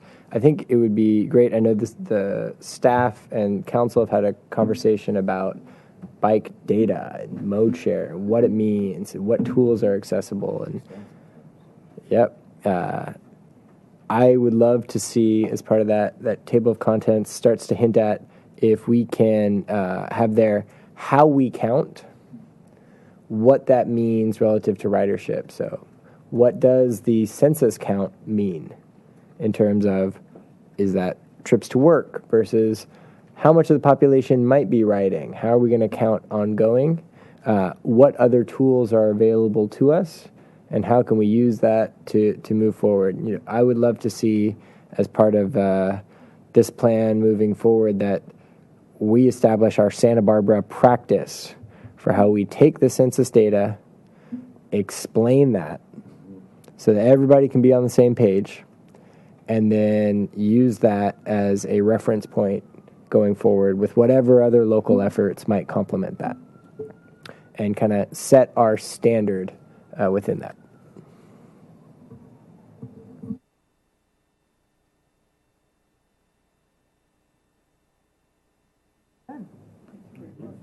Someone like to move that we adjourn, or do we have to do that? Move to adjourn. We just are. We just are adjourned. Thank you.